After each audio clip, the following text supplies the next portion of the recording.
Olá! Hoje a gente vai mergulhar em um dos projetos arquitetônicos mais fascinantes e cheios de simbolismo da história, o tabernáculo. E olha, isso aqui era muito mais que uma simples tenda, viu? Era uma estrutura sagrada, projetada para ser um verdadeiro ponto de encontro entre o céu e a terra. E para a gente começar, essa citação da nossa fonte já diz tudo, né? Entender o tabernáculo não é só uma aula de história.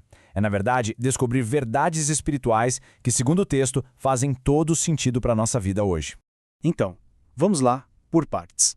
Para começar, a gente precisa entender a razão de ser do tabernáculo. Qual era o propósito principal dele? E mais, que tipo de problema ele veio resolver? É que no centro de tudo isso existe um grande dilema teológico. A fonte explica que Deus tinha o desejo de morar no meio do povo, mas existia uma barreira, uma separação, causada pelo pecado. A grande questão era como um Deus totalmente santo poderia conviver com uma humanidade imperfeita. A resposta veio na forma de uma estrutura. E que estrutura? O tabernáculo era a solução. Um santuário que podia ser montado e desmontado, com um projeto que veio do próprio Deus, para servir como lugar onde a presença dele se manifestaria fisicamente na terra, bem ali, no centro do acampamento de Israel. E isso é super importante de entender. Não era só uma tenda, era todo um sistema complexo de símbolos. Cada objeto, cada material, tudo foi escolhido a dedo para comunicar alguma coisa sobre a natureza de Deus, tornando a presença dele visível e, de certa forma, compreensível para as pessoas. Agora, que tal a gente fazer um tour por essa estrutura? Vamos começar nossa jornada pela parte mais externa, a mais acessível do santuário, o pátio externo. A gente pode pensar no santuário como um caminho, uma jornada em etapas. Começava lá no pátio externo, onde ficava o altar, e ia avançando até o tabernáculo em si. Era um percurso que ia do espaço mais público para o mais sagrado de todos. Primeiro de tudo, o pátio externo. Tenta imaginar uma grande área retangular, toda cercada por cortinas de linho branco. Isso criava um espaço sagrado, separado do resto do acampamento. E um detalhe importante, a entrada ficava sempre virada para o leste, onde o sol nasce. Assim que se entrava, a primeira coisa que se via era um altar. E que altar! O altar do Holocausto, feito de bronze. Era o centro de tudo ali no pátio. Era ali que os sacrifícios eram feitos. O primeiro passo para se aproximar de Deus. Ok, passamos pelo altar. A nossa jornada agora nos leva para dentro. A gente deixa o pátio aberto para trás e entra na primeira sala da tenda principal.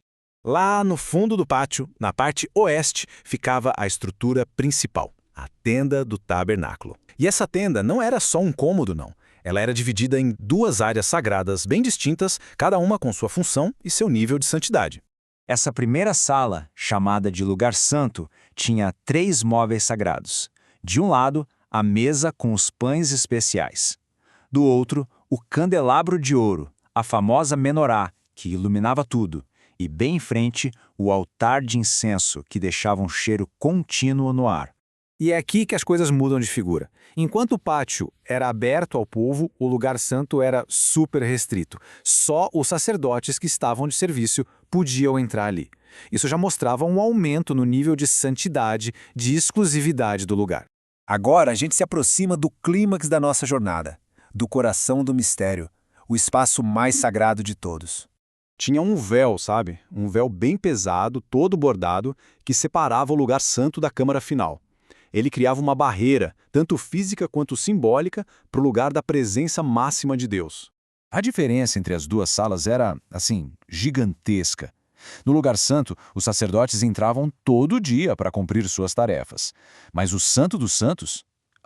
Aí era outra história. Só o sumo sacerdote podia entrar lá, e só uma vez por ano, num dia super especial, o dia da expiação. E lá dentro só tinha um objeto: a Arca da Aliança. E o mais legal é que até os materiais usados contavam essa história. Lá fora, no pátio, o que predominava era o bronze, o metal mais comum. Mas conforme se chegava mais perto do Santo dos Santos, tudo ficava mais e mais precioso. Ouro puro, tecidos finos. A qualidade dos materiais refletiu quão perto se estava da presença de Deus. Mas, no fim das contas, toda essa estrutura física, com seus pátios, véus e objetos, apontava para um significado teológico muito mais profundo. Vamos agora conectar todos esses pontos para entender a grande mensagem por trás de tudo isso. Então, fica claro que o tabernáculo era muito mais do que só madeira, tecido e metal. Cada pedacinho dele, das cortinas lá de fora até a Arca da Aliança lá dentro, formava um grande símbolo vivo, uma lição prática sobre Deus e sobre como era possível se aproximar dele. E é aqui que a gente chega no ponto central da análise da nossa fonte. O texto defende que todo esse sistema do tabernáculo serviu como um tipo, quase como uma prefiguração de Jesus Cristo. Ele é visto como a manifestação visível e final de Deus, aquele que literalmente tabernaculou, ou seja, habitou entre nós. Ou seja, a grande conclusão que a gente tira é que essa planta baixa sagrada, super antiga e complexa, não era o objetivo final. Era como se fosse uma sombra, uma prévia, um anúncio de um novo jeito de Deus se fazer presente no mundo. Isso tudo deixa a gente com uma pergunta para refletir. Ao olharmos para esses projetos tão antigos sobre santidade e sobre como se aproximar do divino, que lições será que eles podem nos ensinar sobre a nossa busca por significado e conexão hoje em dia?